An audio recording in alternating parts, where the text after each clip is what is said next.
Welcome to the Lawyerist podcast, a series of discussions with entrepreneurs and innovators about building a successful law practice in today's challenging and constantly changing legal market. Lawyerist supports attorneys building client-centered and future-oriented small law firms through community, content, and coaching, both online and through the Lawyerist Lab. And now, from the team that brought you the Small Firm Roadmap and your podcast hosts.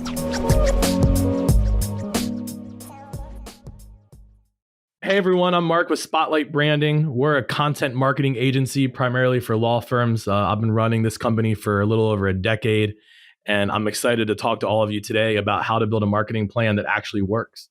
Mark, thanks for joining me. I know marketing may not be the thing that we went to law school for, but it is the thing we have to do if we want to serve our clients. We have to get our names out there. So I appreciate you being with us and helping us kind of pass on some really good, really deep information for our listeners here. And frankly, let's jump right in. You know, you're talking about how to build a marketing plan that works. And I think every aspect of that sentence just trips up lawyers. I think how to build a marketing plan, and then certainly how to build one that works. But we're also going to get into how to build one that works and continues to work. Yep. So if I'm a lawyer starting to think about, you know, kind of getting my name out there, trying to get clients, trying to get the right clients, what do I need to do? Where do I need to start? Well, you know, I want to mention too on this idea of a marketing plan that works real quick that I understand. I think a lot of attorneys out there, they're tired of marketing that doesn't work. Mm-hmm. And so I want to kind of keep that theme as we're talking today. And certainly there's more to getting your marketing working than just a marketing plan, but we've kind of prepared for this podcast today. And I think we've got 4 main kind of steps that I think are going to really increase everyone's chance of having a successful marketing plan. But that's a great question you asked, because before we even begin to build a marketing plan, we have to figure out, well, who exactly is our target market and what exactly are we offering them? Now, fortunately, and I actually think this is a benefit for law firms, in a lot of other industries, everything is always about like what makes you unique or what makes you special and I'm not saying you can't have that as a law firm, right? But to be honest with you, like defining the target market and like the message and what you're doing, you don't have to overthink it. Like if you're a family law attorney in Dallas, Texas, you help people that are having, you know, family issues and are considering divorce or whatever it might be, right? Now, maybe you decide, like I know some people that specialize in divorce for men or divorce for women. Maybe you do have a special angle where you provide some sort of, you know, thing where you try to keep the couple together first. I don't know. So if you got something like that, great. But let's just make sure you're really clear on what it is you do, who you do it for, and what you want them to know about your firm. But to be honest with you, I also think it's important not to overthink that question as a law firm, because people, the best example I like to give is if you know, Zack, if you needed heart surgery, do you need this like powerful brand story behind your heart surgeon? Right. Well, seriously, what do you want to know? Like, what do you care about? Right. Can you perform heart surgery? Not just that, but how good are you at it? Yeah. Are you going to be good at this? And can I afford to pay you? And so we can talk about how that's a piece of your marketing plan, like credibility, expertise, establishing that through marketing is one of the many pieces. Well, not many, but one of the pieces of a marketing plan. And so we'll kind of talk about that. I like that, because I think a lot of people do get hung up on that, because we all think we're our own special little snowflakes, and we are. Our offices are run differently. That's why there's, you know, 150 million different types of practice management software out there. But at the end of the day, like you're saying, if you're getting a divorce, I want to know that this person can get this done and that I can pay them, and not necessarily. There's not a lot that differentiates necessarily. So that's interesting. But also this idea of, I think people get hung up on even figuring out who their client is. I asked my father one time, I said, well, who's your ideal client? He said, everybody. Yeah, there's that old adage that if you're targeting everyone, you're targeting no one. Yeah. And I get his point was, anybody that comes in the door, we're going to try to see if we can help them. Sure. But we're talking marketing here, not people just walking in the door. Well, this is also a good segue into like our actual talking points today, because I also think that like marketing gets overthought, if that makes sense. Like, well, I mean, let's just kind of dive in and I'll explain what I mean, if that's okay. Yeah. But like, like there are some very proven methods that law firms just need to be doing and doing well. Okay. My point is, and I'm going to kind of keep this thread going throughout our talk today too, you don't actually have to be like extremely creative or unique in the market. We're talking about how you don't have to be unique in like your brand. You also don't have to be extraordinarily unique in how you market either. If you are, it helps. But I'm trying to be very specific in my language here. Like, you don't need to be. Yeah. It's not like you should only go to a networking event if you have a really great, unique elevator pitch that's going to blow people away. It's not like you're like, oh, I know, like going to this bar event could be good. I could generate some referral sources, but I don't know what my brand message is, so I'm not going to go. Right? Like we don't say that, but you know where we do that sometimes is with like thinking about like running digital ads, like Google ads or something like that. Okay. Or if I'm going to do some like blogging or some social media, like, well, I got to figure out what my unique angle is going to be if I'm going to be on social media. No, you don't. You just need to do those things and do them in the ways that are proven and there's an element of showing up. So what I'd love to do here is just a minute is kind of jump into those few points. But do you kind of have any other thoughts before we jump in? You know, I think really just that, what you're saying, that we as lawyers are, I think, scared of marketing for different reasons, you know, but I think certainly one of them is that many times we have this desire to be the best and special and different. And we want to tell that really interesting story. And we see these websites, you know, that are on like best law firm websites, or we see other websites from, you know, our competitors. And we think, oh man, if I can't do that, then I might as well not. Yeah, I just think that go ahead and do it. I mean, there are some fundamentals like what you're talking about here. Yeah, I couldn't agree more. So let's kind of dive in, because my hope in the next 15, 20 minutes is that the listeners can walk away with some very clear guidance on either how to build a marketing plan or how to modify their existing one. I'm sure we'll talk about some very specific marketing ideas during this, but I want to go ahead and let the audience know, like, my goal in its own purpose is not to give you like super specific marketing advice, because the real win from today's episode is trying to create an evergreen plan, something that you can continue to update over time and just tweak and modify. As where if I give you like a specific marketing idea that's working today, it might not in 6 months, right? So my hope is really to create that kind of evergreen thing. But here's step one. I've got 4, but the step one is you need to figure out your marketing categories. So people might call these different things, my sources, my channels, my categories. You can kind of label these however you want, but I think there's like a solid 5 or 6 that should always be there. And in no specific order, that's going to be referrals, digital ads. So things like Google ads, like pay-per-click. You're going to want like a events category. So any events that you might put on or sponsor.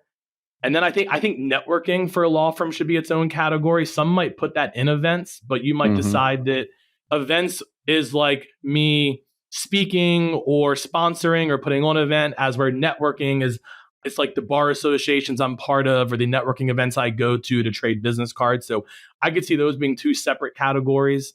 And then one that often I think gets missed out on is kind of like this nurturing category, or I would kind of call it content / nurturing, because content is really going to be a nurturing strategy. Right. And there might be 1 or 2 other I'm forgetting that'll come as we're talking, but you know, you could have an other category that's just kind of a catch-all for things.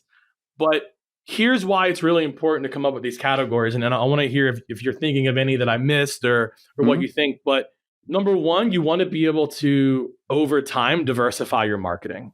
Okay. You want to be able to hopefully be generating your marketing in more than one place. It doesn't mean that if you're getting a lot of business through referrals, you don't want to grow that, but there are other opportunities out there if your goal is to grow your firm. The other thing is, not all of these categories are measured the same way when it comes to success. Okay. And so I always make this comparison. If you have a financial portfolio, most of us understand the idea that there might be a long-term investment and a short-term investment, and I don't measure those portfolios the same way. Right. Okay. And so if you kind of look at these marketing categories like a marketing portfolio, not everything should be measured the same way. And we can kind of talk about that in a minute, because I think that'll be helpful. But diversification, measuring properly. And then if nothing else, Zach, just being able to plan, like let's create some categories to put things in, because when you picture this on a piece of paper, it's a little bit easier to plan out when you kind of have some groups that you can put things in, Yeah. Yeah. It's interesting that there's referral, events, networking in this kind of area, because I talk to a lot of lawyers that say, I don't need to do any marketing, or I don't need to do any digital marketing or something like that. I get all my business through referrals. You are doing marketing. You just have it all in one channel. But you are doing marketing. That's the thing is, or I put on CLEs, or I go to events or something like that. Yeah, absolutely. That's marketing. Have it be part of your plan. Well, let's use that example, because I think almost every lawyer out there is networking, or at least did at some point to build their practice, right? So it's a university applicable example. And I want to say real quick, I think one of the key categories I did forget I would always have is email, right? Email marketing as well. I think that's most other things I think you could drop into kind of like a catch-all other bucket, but I think email is important on that list. But let's use networking as an example. So first of all, in a marketing plan, I would map out my intention to network. And I would say, okay, quarter one, I hope to go to these things. In quarter two, I hope to go to these things. And I tell you what, here's a really good tip for everyone listening. If it's too far out, or you just don't know yet what's going to be available or what you want to do, put a placeholder. It's Q3 right now while we're recording this podcast, right? So if you don't know in Q4 or Q1 what's going to be available to you, you can still put on a marketing plan. Attend one networking event a month or one a week. Like, just create a goal. Yeah. Right? It doesn't always have to be exact. But let's say you do this. Great. Networking is on my marketing plan. I'm going to do it. Okay. Well, the relationships there would probably then create referral opportunities. But what am I doing to cultivate those referral relationships? Right? Okay. Now we start getting into like one of them is like the content nurturing category I mentioned, right? Okay.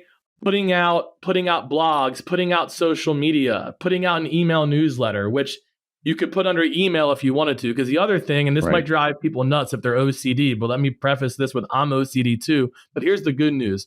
What you put in the categories isn't all that important. There are going to be things where you're like, oh, well, this could go here, it could go there. It doesn't really matter. But the point is, when you look at like this nurturing category, like this content category, the question you're answering there is, when I meet people at a networking event, what am I then doing to continue to nurture that relationship? Am I going to have lunch with people? Am I going to send people email newsletters? Am I going to have coffee with people? Am I going to send Christmas cards?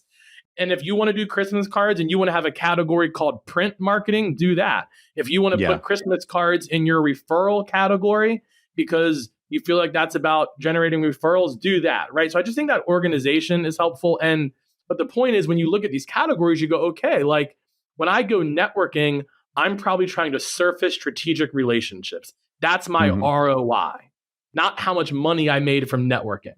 When I do my nurturing marketing, same thing. It's not about leads. It's about moving people closer to either working with me or sending me a referral. Right now, digital ads, where we're actually talking about something like Facebook ads or Google ads, like pay-per-click. Yeah, you're going to judge those based on leads, or if you want to have like an SEO category, or like an organic category, like people just kind of find you online. Great, have that category, but you're going to judge that category on leads, right? But you're going to judge networking and nurturing. You're going to assess those differently. And that's why I think those categories are important. Yeah. And you would have different KPIs for each of those categories. Okay. So we've kind of gotten our categories, gotten an idea of the things that we want to do. How do we plan for this? How do we actually start? Yeah. So, I would do this by quarter. And we've even got, I'll mention it a couple more times, we even got a template if anybody wants to use it. Just go to spotlightbranding.com/lawyerist marketing plan. And we'll put that in the show notes as well. Yeah. Perfect.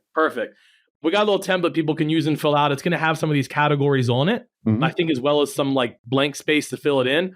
Okay. But on that template, we're going to divide this up by quarter. So I think step 2 is planning and projecting. That's step 2. Step 1 is get your categories right. Step 2 is planning and projecting. Okay. The first thing you're going to want to do with planning and projecting is decide the period of time you want to plan for. I suggest quarterly. and maybe trying to plan 6 months, 9 months, maybe even 12 months at a time or 4 quarters at a time. Because remember what we said earlier, you can just put in placeholders, right? It's kind of what I'm hoping to do down the road.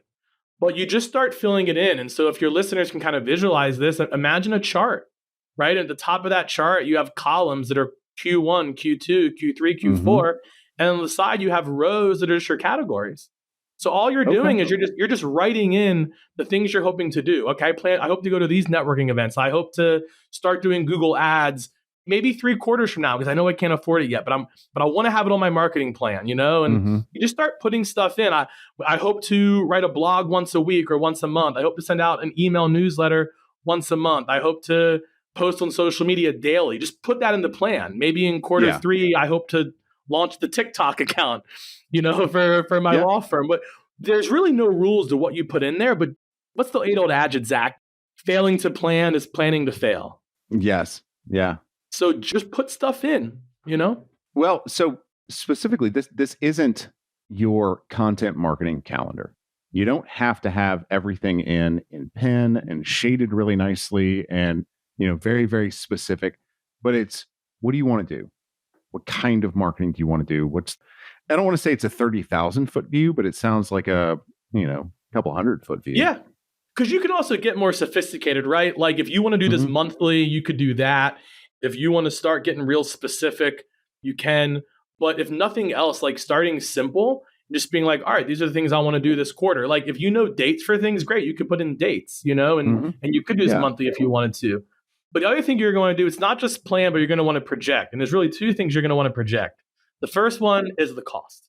Yeah. All right. You're going to want to project your cost because you want to have a marketing budget, right? And I understand a lot of listeners out there, especially if you're a solo, you might not have a big marketing budget. Like that's fine, but I don't care if the percentage is 3%, 5%. Hopefully it's more like 10% eventually of your revenue goes to marketing, but just kind of come up with a number. And if you don't have a lot of money, you're going to trade time, and that's okay too. I mean, some of you even might benefit from the mental exercise of putting the time commitment down. Like so for networking, I'm almost budgeting 10 hours a month to put into that because right now I don't have $5,000 to put into Google Ads. So to some capacity, budget, whether it's time, money, or both, and just put that right there in the quarter for the category. And then, at the top or the bottom, and we'll have this on our template, but you just total it up. So now you've actually got yourself a marketing budget each quarter. Okay. Even if you're just penciling stuff in. And then the other part, and Zack, here's the part that almost no one does. It probably deserved to be its own point. No one projects the results. I always love this conversation of like, well, how do you know if your marketing is working or not? And the way I always answered is, well, what was it supposed to do? Okay. What was it supposed to do? And here's the best part. If you don't know, just guess. So let's pick a couple quick examples. So if we're talking about networking, right? Maybe you have a goal of getting a certain number of business cards from every networking event you go to. Great. Write that down. And then for the quarter, maybe you had such success at your first few networking events that you could skip that last one because you kind of set like a target, right? Now, certainly if we're talking about like Google Ads or something like that, you probably want to have a real clear, if I'm spending $1,000 a month, I expect this number of leads or this number of clients. So you can choose what that projection is. Like, are you projecting leads? Are you projecting clients and engagements?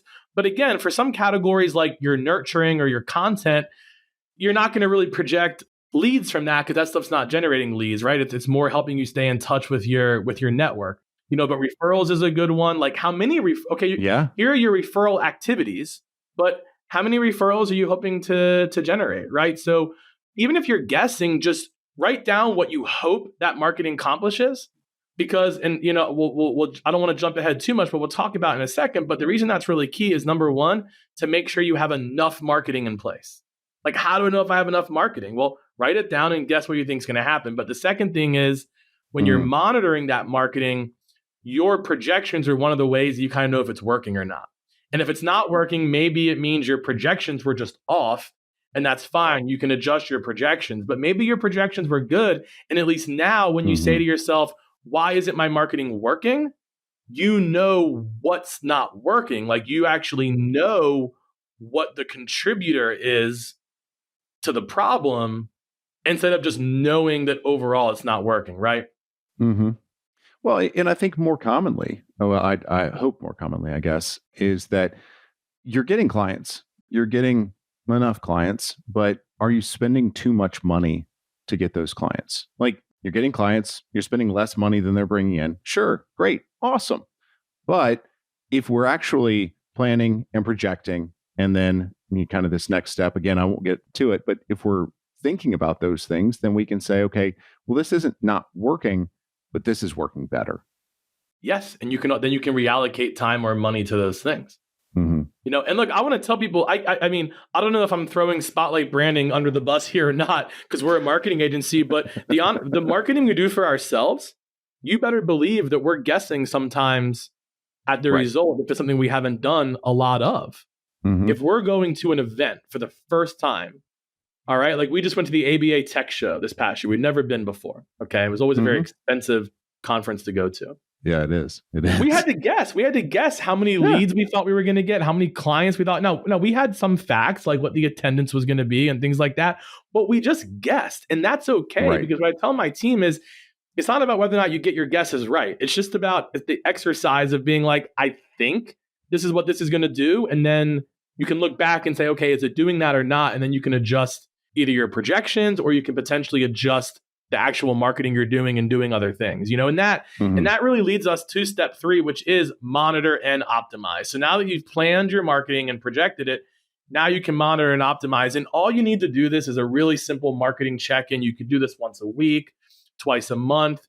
It's just sitting down, looking at that marketing plan and going, okay, the things that are active right now, how are those going? Okay. How are those going? And that's probably brand. We talk a lot about traction, this idea of like, let's just have traction. We don't always know the answers, but if something's not working, let's at least know it's not working so we can try something, and zooming back out this idea of like, how do you create a marketing plan that works? This is one of the key parts. If you plan and then you monitor, then you can see what's working and what's not. And in real time, you can try things. Even if you don't have all the answers, you can just try things. Yeah. Or you can talk to people that maybe who have the answers and try those things. But part of how a marketing plan works is that you keep working it. Yeah. Honestly, I want to kind of juxtapose that to a marketing plan that doesn't work. Quite honestly. One that doesn't exist. And that's exactly right. It's one that doesn't exist. And what that looks like in reality is a lawyer going, we need to do Google Ads. A lawyer comes into the office, they look at their assistant or they look at somebody who does things for them and they say, we need to do Google Ads. Let's go start doing Google Ads. And then they just do it. And that's it. And they just do it. Or they go hire somebody that is just going to do, pay-per-click. And that's it. They don't do any of this planning. They don't figure out their categories. They don't plan. They don't project. And they're certainly not monitoring. And they're absolutely not optimizing. So the other side of this is that you just kind of go in willy-nilly and you're just throwing money at the wall. Yeah. And I don't know what everyone's feeling out there listening right now, but if you're feeling like this sounds like a lot of work, I think maybe we should speak to that real quick, because I think that this can be much more efficient than it may sound. The first time you do this is going to take the longest. But to be honest with you, I think you can knock it out in a couple hours if you're fast about it. Best case, if you can block out a half day or even a day, great. Like you're just filling this in, but you realistically could fill in some stuff real quick in an hour or two, because this is a living document, right? Like it's like you're going to constantly, like I mentioned that Spotlight branding plans out a year at a time. 90% of that is penciled in. Yeah. It's constantly changing throughout the quarter, not just for the present quarter, but the next one. But we have stuff penciled in, so we kind of have something to reference. So creating it the first time is really easy. Then you just need some sort of marketing meeting. You should be having this anyway, even if it's just 20 minutes once a week or an hour every 2 weeks. And your agenda for that meeting is reviewing the marketing plan. What are we doing right now? What's coming up that we need to plan for? And what did we do that's finished that we maybe can look back at and say, how did it go? And then, okay, what needs to be different? What do we need to try? Is there anything we want to add to the marketing plan? Which is really, by the way, I mean, That's it, because step 4 is keeping it up to date. And so you can Okay. use that same marketing meeting to keep it up to date. Now, like at Spotlight Branding, at the end of every quarter, we also do take some time to kind of reevaluate the plan as a whole. So you could also add a kind of a bigger meeting like that once a quarter. But if you're honestly just meeting with this, a couple times a month and keeping it up to date, and then at the end of the quarter, you just tack on another quarter. So you always have that rolling year. But like, that's it. If you create your categories, if you fill it in and you project, you monitor it, and you just always keep it up to date, I think a lot of people will be surprised like how much progress they'll make over time. And there's little nuances that we talked about, like also making sure that you're measuring the right things, that you understand that certain things are meant to accomplish different things. But believe me, like this is what really big companies understand about marketing. They plan, they monitor. Well, first they organize their marketing, then they plan it, they monitor it, they tweak it depending on how it's going, and they always keep that plan up to date. Believe it or not, that's the secret sauce. Okay. And, that really fits in with Lawyerist mentality of relentless incrementalism. You get that thing done. Relentless incrementalism. You get that thing done once, and then you just like that monitor, optimize, tweak. Monitor, optimize, tweak. And all of a sudden you've got this beautiful marketing plan that, technically it took you a year to put everything together and to make it exactly what you want it to be, but you've also had it working for a year while you're doing that too, and so, you have the 3 hours that you spent making it the first time. And then every other time it's a quarter of that because you're doing a quarter instead of all of it. Yeah. Yep. And if you want to look pretty and all of that, I think my team's actually working on the template right now. So hopefully they make it, pretty looking and all of that. But again, that'll be at spotlightbranding.com/lawyerist marketing plan. It's completely free. There's no strings. So if you guys just want a template that highlights some of this, and we're gonna have some sections on it for like projections and things like that. We're gonna keep it really simple, but a lot of things we talked about are gonna be on there. And there's actually one bonus tip I want to give real quick, Zach, if I can. And I think we're gonna put this on the template as well. The bonus tip is you can also use your marketing plan to identify like goals or initiatives or themes. So one of your things you might say, in quarter 1, I really want to try to get more business clients. Maybe you do estate planning and you're like, I want to start doing more estate planning for business owners. Great. You can kind of put that as an overarching theme. It doesn't necessarily go inside one of the categories. It's kind of like an overarching theme for like a quarter or for a year. But then you look at your marketing plan and go, okay, how does this theme infuse what I'm doing that quarter? Right. Should we tweak the ads? Should I tweak my elevator pitch when I'm networking? Should we create some more blogs or newsletters around that so that we kind of draw that to us? But it might be more of a certain kind of client. It might be raising your prices. It might be get more speaking engagements. Yeah. But you can identify these themes and these goals that are kind of on a macro level, and you can also write those down. And it's just, you can't understate it, but the power of writing something down is really important. You're right. And one of the easiest ways that listeners of the podcast can go, get this started of writing it down is just to go grab that marketing template. They'll definitely get, at the very least, ideas of how to make this work. And it's at spotlightbranding.com/lawyerist marketing plan. Yeah, no spaces or anything, just the whole thing. Well, Marc, I really appreciate your insight here. And I like the small steps, forward, but really it's kind of categorizing, planning and projecting, monitoring, and then keeping this thing up to date. And it really is that simple. So I appreciate you sharing all that information with our audience. Yeah, happy to be here. And I hope everyone found the information helpful. And whether you use the template or you create this in a Google Doc yourself or even on a napkin, I hope you give it a try. And please let us know, right? Comments on the podcast or social, wherever. Let us know how it goes, right? That makes us feel good.